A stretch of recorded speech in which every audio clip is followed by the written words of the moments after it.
It's too much sauce. Got too much sauce.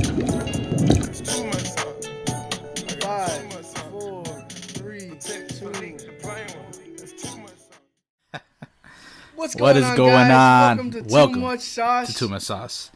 How you guys doing? Welcome. This is our first episode. I'm glad you guys are here with us. Definitely excited. My name is Romeo. I'm Brandon. Welcome to the show, guys. And welcome to the show, guys. Brief introduction, guys. We have been friends Since freshman year high school. Boys. in Chicago. We still keep in touch. I'm in LA right now, but we still go and at I'm it Chicago. about I'm sports all more the time. Skokie than Chicago, so I'm in the burbs. It's all good though. It's all good, you know. Basically, you know, we definitely go at it about everything. I'm more of a football-minded kind of guy. Brandon, you know, he's baseball, basketball. This guy knows it all. But you know, we definitely love to talk about it. One thing in particular, I gotta say, is Jay Cutler, and my man's. Let me tell you, my man's. I am glad this dude is gone. Stop it. That hurts my feelings. Let me tell you why. Well, let me. I'm gonna have to keep pushing it, bro. I'm gonna have to keep pushing it because my man's. Let me tell you, NFC Championship game, bro, against the Packers, Chicago's biggest rival. How you gonna sit out in this big game and not be a leader? And just basically just getting that paper over what? Not doing nothing, man. And I can't do it with this, man. I'm glad. I mean, MCL's MCL's an MCL, man. Like that's something that that's hard to play, man. And he's not the only one that's ever played on an MCL, that has played with MCL problems. You're and right. There's a list, but I've seen. It's hard. I mean, it's harder than it is. I mean, Derrick Rose tore his ACL, and this whole city was crying. And this guy, sprained his MCL to a point where it's hard for him to stand, and people are yelling at him for it. And I get the difference in sports. Football is a lot more aggressive than basketball is. So in terms of injuries, some are more, crazier than others. But I think that it's hard, and it's not fully his fault. And I didn't expect him to play that game. I just don't see the emotion, man. If you were hurt, I personally would say something. You're in a city of Chicago filled with emotions. I mean, the Cubs winning the World Series was filled with emotions. You got the Bulls, Michael Jordan filled with emotions, and the last football team we've actually had was filled with emotions. Yeah. Jim McMahon was the best quarterback we've had since then, and he was a rebel. He was we were all about that aggressiveness, that blue collar state, and just Jay Cutler did not cut it for us. And I can't follow up a guy like that doesn't show any emotion, that doesn't, when he's on the sideline and he's injured, you don't really see him too engaged with the players, and that's from a fan's perspective. I mean, I obviously am not playing the game, but if I were to have a leader, I would want that man to definitely rev up the team like Aaron Rodgers, run the table. Everyone's behind them. Fan-based players, Kirk Cousins. You like that? I mean, when he said that, everyone was like, "Yeah, this guy's awesome." To rev up the team, rev up the fan base, get people behind him.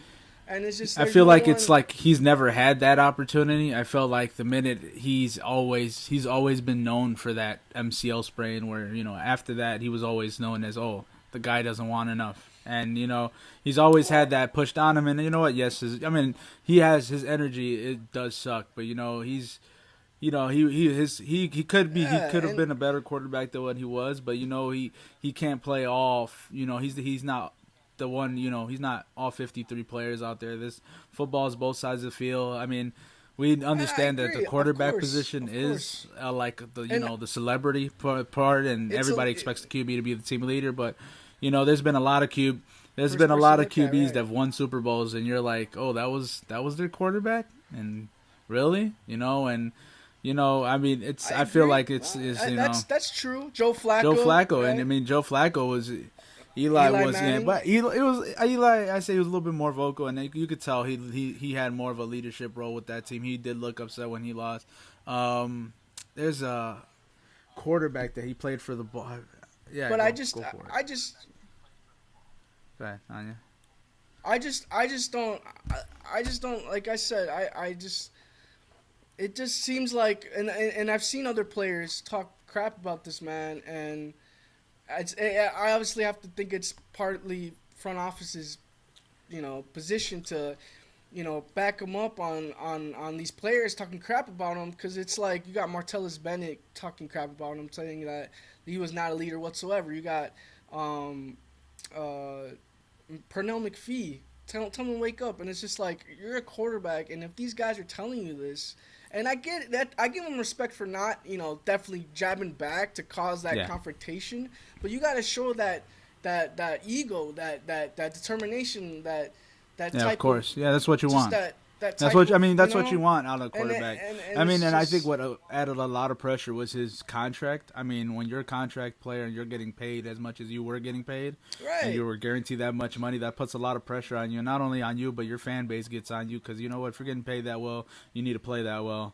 And I mean, it did hurt, because especially he was very injury prone after that. He didn't really have a healthy season after that, hurting himself on little minor things, things that were ridiculous, where he could have been on the field and gotten over it, or just taped it up and played it and could have played the games. And I mean, there probably was a part of him that just didn't want to play here anymore. Just not so much didn't want to play here, but just didn't. He had had no feeling for the game anymore that that most people are fired up with, and and it sucks. I can't be behind that either. Trust a man like that.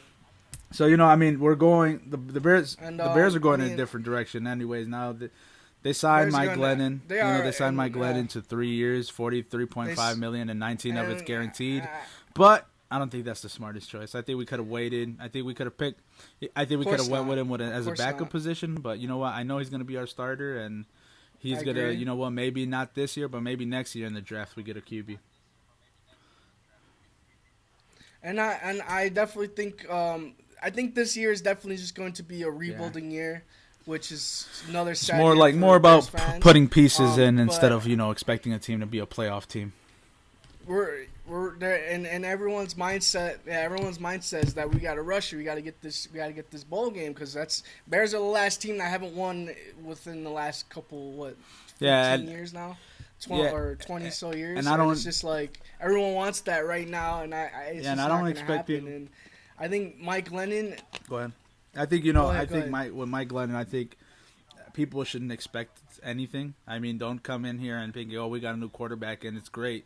Right. You can't, I mean, it's like, well, you're trading in a piece of shit for another piece of shit, and just this piece of shit has flowers in it. Exactly. And it looks prettier. And it's like, that's what people are expecting out of it. And, look at, he's only played 21 appearances. You know what I'm saying? He's got 30 touchdowns and 15 interceptions. That means he's probably thrown maybe an interception a game, almost close to interception a game. Maybe one game with multiple interceptions. His QBR is an 84.6, and he's only completed 59.4%.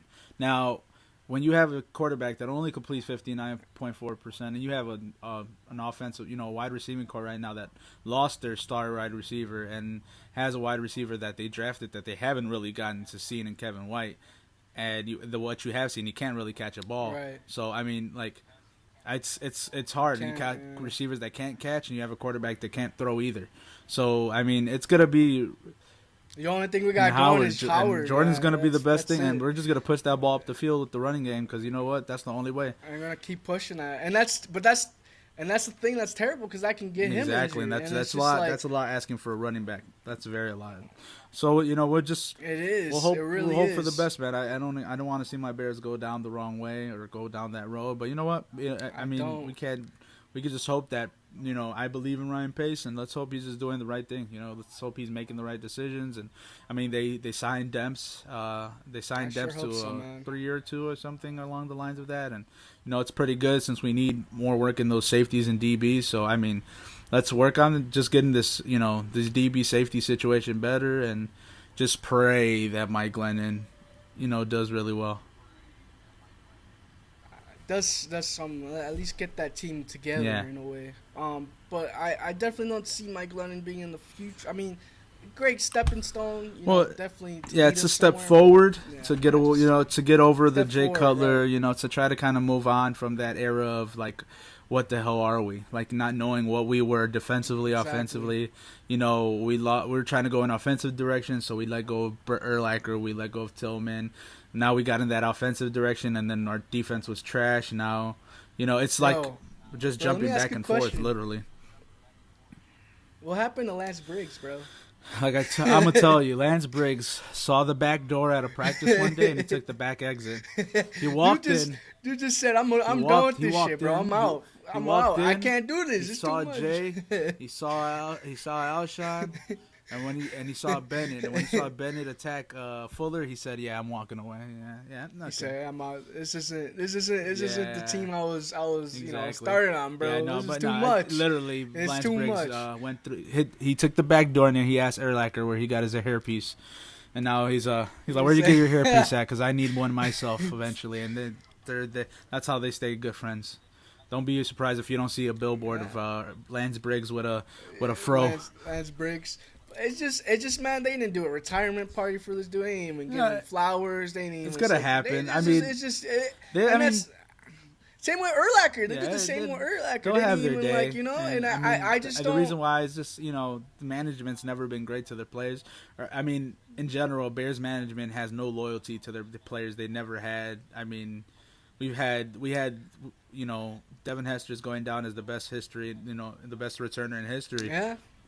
And we didn't really give a crap about him. We told him you can go somewhere. Tillman goes down as one of the best Bears corners in history too, and they were like, "Well, go find somewhere else to play." You know what I'm saying? And you have guys like Urlacher and Briggs that want to stay. They wanted to play a year or two more, and they wanted to play here. And you know what? Phil Emery didn't really give a crap. He really just wanted to clean house and see what he could out with the old and in with the new. And the new was just plain trash. With the new, you're trying to replace. Trying to bring old superstars to try to take over and do what they did in their former teams, and they didn't. You got to build it. They weren't doing it. No. And that's why I think the quarterback spot is definitely good to get the draft going with that, or at least get someone young like a Garoppolo, for instance. But what it is with those things though is like, for example, how Tom Brady, he was back up to Drew Bledsoe, and he was like the fourth string. But all these great quarterbacks had good mentors. Rodgers had Brett Favre, and to be honest, he literally is. When I see Rodgers, I see Brett Favre. Literally, almost identical, slinging the ball down the field, the arm strength, like they almost running out of the pocket. It's almost identical. It's like it's insane how much Rodgers plays a lot like Favre. But But yeah, and then guys that just get drafted and just go insane. Exactly. Like Wilson, for instance. Cam Newton was he didn't do so good last year, but he had his good couple years. And then now we got Dak Prescott, and it's just like I could see the Bears doing some sort of type, as long as we get that good drafting, and it's the scouting is really it's big, and on top of that, it's an overall team. You need an overall team. You could draft all you want, but if your team's not good, it's not good. Yeah, you have to grow a team. Like you said exactly, Cam Newton, he's drafted. He was a good quarterback, but he didn't have the weapons, and the defense wasn't that great. And you see how they built that defense, and then they were in a Super Bowl, Dak Prescott, he walks into a great situation. Romo gets hurt. He has Zeke Elliott, a running back that he can rely on. They have a great offensive line. They have a great defense. He has a wide receiver he could throw to that's going to go up there and get it. These are players that they have good opportunities. Russell Wilson, great deep, comes in at the right time. His Legion of Boom. He still has some. And they're not, and these guys weren't really necessarily first, round picks. These guys, Russell Wilson, Tom Brady. Yeah, for Richard instance. Sherman was a wide receiver in college, and he was turned into a corner. You can talk about this all the time. It's literally Terrell Pryor is another one who's getting offers from teams left and right now. But it's all about you got to build in the draft. But you know what? They're hidden jewels, and you just got to be lucky. You'll be lucky if you pick one out, and he sticks there for the long run.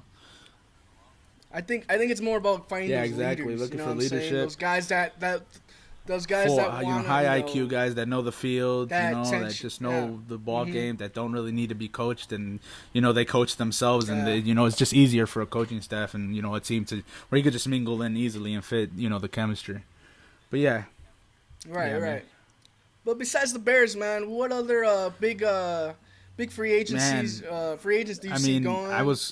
What happened with Osweiler today? He got traded. And he got traded to the Browns for a second pick and with a second pick actually. And the Browns are even thinking about cutting him. And that's that sucks, man. Osweiler was supposed to be this next up and coming guy that was going to be good, and man, just totally tanked. And to be honest, I kind of put that more on, but I feel like it's Bill O'Brien's fault. He really has as a coach, I think he doesn't have that much patience. And I think offensively, that's just his play. He's got that Bill Belichick misdemeanor. It's like, you ain't cutting it, you're out. Like, and Bill Belichick does that. He's gotten the the advantage of having somebody in front office that knows who to pick people, and having you get Tom Brady. You don't get a Tom Brady every once, that comes once in a blue moon. So Osweiler being traded, and then him being cut. That's insane. But he might find a house somewhere. He might end up in Kansas City. He could end up re-signing with Cleveland for a cheaper deal. Who knows? And he might even be a Jet. But there's a lot of quarterbacks that could be. Or there's another one that like Jay Cutler could be a Jet too. So I could see Jay. Yeah. So what I mean. Yeah. I think that. Yeah, no, I think it'll work, and we can see what happens, and I totally can see Jay becoming a Jet and being a good quarterback. Maybe fitting in better there than he probably fit in here, and they're a team that needs a lot of help as well. So let's see what they do. Definitely, man, definitely, and I definitely see Tony Romo helping out and taking place of Brock Osweiler in Houston. I mean, it's going to definitely be a big rival now that, if he does go to Houston, the Houston-Dallas situation will just it's going to be fun. Skyrocketing, and that whole state of Texas is going to be crazy. I can see the NFL taking advantage and putting them a game against each other. Oh, most definitely. I'm sure Goodell's already hoping that. And other players I definitely see going, Kaepernick, he has that whole thing with Hugh Jackson. He wanted him with when Hugh Jackson coached the Raiders. He wanted Kaepernick from the get-go, and I think Kaepernick being with the Browns, I don't know, man. I mean, the whole speculation about him not standing now is just kind of. I feel like it's not. I don't necessarily think it's affecting the whole scouts. People looking towards him, but I just don't. I just think it's his play. He didn't really do good last year, and it's his play. I don't think him standing or him taking a knee really affected it, and I think people need to definitely chill out on this man and look just on his skill set. Yeah, and to be honest, these GMs have been on it about that, and actually they've kind of taken that into consideration in terms of bringing publicity in. A lot of teams don't. A lot of GMs and a lot of owners don't want publicity, don't want people knocking on their front door saying, hey, this, and it not being football-oriented. It really just distracts the players, it distracts the coaches, and it's something that they don't want to deal with. Right. And, it is what you do. You do what you got to do. It's your amendments, you're right. Good publicity. No, all publicity is good publicity, whether it be, good or bad, some of these owners, in terms of like team chemistry and just distracting the players, they don't, they're not looking for that. So, who knows, if he does go to Cleveland, he's going to go up against RG3, and they're literally almost the same players in terms of being able to move and throw the ball. I mean, we'll see what happens. I mean, I think the Browns are going to try to give RG3 a chance. So I think of them trying to bring in, Kaepernick is going to be it might happen, but it might not either. I could see Cap ending anywhere and ending up in Buffalo if Tyrod doesn't stay and he doesn't get his contract. I can see him ending up, anywhere possibly. It just depends on what happens and, who has the money to bring him in and how much they're going to bring him in for. Do you think he could be that same player in that Super Bowl? I think he could bring that back. He just needs the opportunity. You play anybody. Yeah, he needs the right. He needs the right coach. Anybody that plays for Chip Kelly didn't end up on the starting roster for that long. Anyway, they were either he joined Philadelphia Eagles and he wanted DeMarco Murray out, he wanted Deshaun Jackson out, he wanted everybody out. He literally cleaned house in Philadelphia, and he ended up in 49ers. He almost did the same thing. He wanted to do the same thing, and I mean it's kind of hard, So I just he needs that chance. I think he needs that chance. I definitely see Kyle. I see Shanahan taking over 49ers. Shanahan, I think, is going to do really well offensively with them. He's going to do really well. I think it's going to work. But, we got to see how that's another team that, they lost Torrey Smith. They lost Antoine Bethea, which I think the Bears should pick up. I mean, they lost some key players. They did affect the field and they did somewhat, good. Not Torrey Smith so much, but Bethea is a defensive, he brings something to the defense. So losing that, I know, is gonna hurt. Definitely, man, definitely. Other free agents I see definitely making a big splash. I saw Alshon Jeffrey getting signed to the Eagles. 1 year. That was really great. It's 1 year, so it's gonna be a prove it deal. Like, show me that you can be a number one, and then if you are, we'll sign you long term. And he's got a decent quarterback with them, and Carson Wentz over there, and I definitely see. They could definitely be a contender. With having them being the Giants and the Cowboys in that same division, it's gonna be definitely. Tough division, with Carson, I'll definitely love with Carson, to see that Carson. He started off the season really well, but as he carried on, it just got tougher for them. I don't know if it was just physically, the game does take a toll on you. So I don't know. Defensively, they just kind of got exhausted. Defensively they got exhausted, or offensively they just weren't really there. But he did really good at the start of the year, and I know he was in those Rookie of the Year talks. Before Dak Prescott kind of took off from there, and Zeke took off from there. And he was doing really well, so yeah, man. I hope nothing for the best for Carson Wentz. Eagles got a good future. I feel he's another quarterback that reminds me of another quarterback in the league. I'll let you know right now. Let me look him up. Go for it, man. Go for it. But yeah, man, I definitely see Eagles making good moves. I also heard Marshall, going to the Giants, that's going to be killer. Eli Manning just going to have to just chuck it. Yeah, whoever catches it. I mean, I think Odell's going to be more of the fast routes kind of guy, and I think Marshall might be the deep ball. I see it, but do you think, like, the whole personalities of both those guys, I feel like, but they're said to be good friends, and I actually saw I believe it was on, I don't know if it was Bleacher Report, but I saw there was a thing Marshall said that when the Giants went to Miami on that boat before that playoff game, that if he were on that Giants team, that would never happen. And I just feel like Marshall's going to bring, he's going to be that leader. Maturity. He's going to bring the maturity to that court. And you know what? He's probably going to help Odell with that anger. Because, we all know that Marshall does have actual, past anger, like anger issues, management, right? Kind of, I don't remember quite well, and I don't want to say like anything to, whatever. I don't want to say the wrong thing, but he has had a problem with that, and he's learned from that, and maybe he can help Odell with understanding the game more and just be appreciative more of the game, and just mature, just give more respect to the game. So that I do expect definitely, that. But actually, going back to Carson reminds me of Andy Dalton. That's what I was gonna say. He literally reminds me of another. Andy like Dalton. He literally same game almost. Along the lines. But yeah, no, man. Free agency. It's been crazy, man. It's been good for the first couple days. For the first day or two.